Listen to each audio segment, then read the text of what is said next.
Thanks very much, Holly. Joining us right now, Scott Brison, Treasury Board President, just arriving here, and high hopes for what can be achieved here at this convention? Yeah, well, we have a lot to celebrate in terms of what's happened over the last year in the election and what we're doing now as a progressive government. But what I feel here in Winnipeg at this meeting is not just celebration. There's a sense of ambition to do some really good things for our country as a government, but also as a party. We're making some important steps in terms of constitutional changes this weekend, which will actually help transform the party from a political club to a modern political movement. That's really important to young Canadians particularly, who don't want to be part of a club. They want to be part of a movement. And the changes made at the biennial a few years back in Ottawa, which brought in the supporter category, were extremely important in terms of broadening the party, making it more open, making it more inclusive. This is the next big step, and Justin Trudeau as Prime Minister and as leader of our party is really playing a remarkably important leadership role, not just for the Liberal Party, but for Canada, in terms of building the kind of political movement that Canadians, young Canadians, all Canadians, can feel part of and part of making a real difference.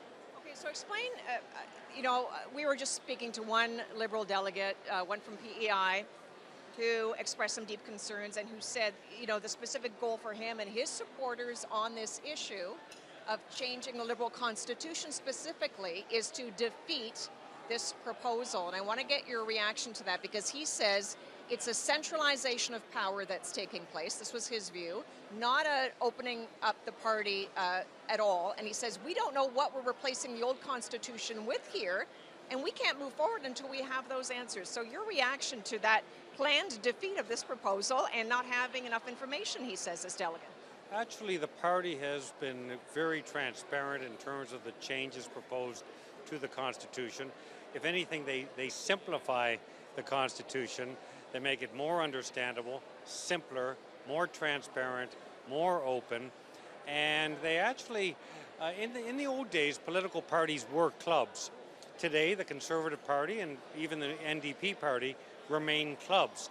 We're building a modern political movement that's actually already invited in and welcomed thousands and thousands of Canadians who are part of change and part of very positive change. Forgive me for interrupting, but this delegate would, because I challenged him on this point as well, and he says it's not a club as it is per se, that these changes would in fact make it more of a club, because he sees it as a centralization of power. And he says the existing Constitution and the way the party's structured now allow for more grassroots involvement, that you're taking that away by going forward with these proposed changes. Yeah, well, I haven't chatted with this delegate, but if I have the opportunity, we'll have a good discussion and a respectful one, because I disagree with what he's saying, and it's possible to disagree without being disagreeable, but clearly these changes make the Liberal Party of Canada the most open and transparent and grassroots empowered political movement in Canada. And this is a really important step forward. We want people to join our movement who have ideas they want to contribute, who want to work hard to elect local candidates or make a difference nationally, who want to actually be part of real change. And the party in the past, the Liberal Party Constitution was not the constitution of a modern political movement. Is it efficient? Is it not efficient? Is that part of the problem now? It's cumbersome, takes too much? I think that's part of it. We have to be modern. We have to be efficient. It's been slow to change. This is a significant change. The supporter category that was introduced a few years ago, the last time a biennial was in Ottawa, was a huge step. It worked really well in bringing in a lot of Canadians, a lot of young Canadians who said, that's the place I want to be to make a difference. This is the next logical step. Just put one other quick question that ties in to what some would say is a bit of a theme, those who are concerned and opposed to some of this change. The assisted dying bill and legislation, there are those who today, in fact, as they meet in these commissions, reportedly will be asking for more debate, more time. Let's slow this down. It's an important issue. And again, the concerns that some might have there are that we're rushing this through when we need to properly debate it. That's something the Liberal Party itself has asked for on many fronts. Sure. Do you need to sort of grab a hold of power in certain instances to get change to happen? We do have an imperative of a Supreme Court ruling to deal with when we're dealing with that particular legislation. It's important also to understand that this does not, this movement forward legislatively doesn't obviate the need and in fact what is our intention to continue discussions on this issue. So we're not just saying that this is the end, what we're proposing in this legislation.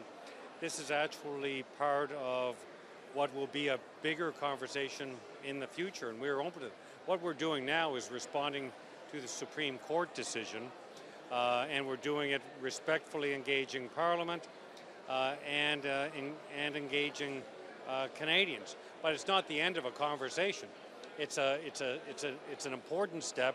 It's one that legislatively is required to respond to the Supreme Court judgment, but the conversation led by our government, but engaging Canadians, will continue.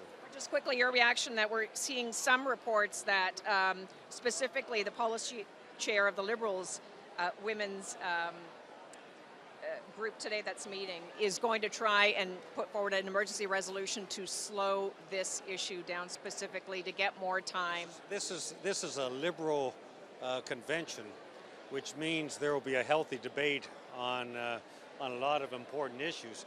And every one of these people in this line and throughout this convention hall are here because they have ideas and they want to debate those ideas.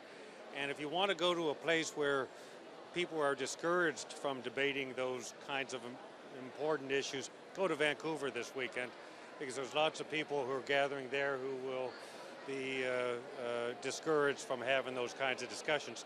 We're Liberals. We like a healthy debate. Mr. Brison, thank you. Thank you.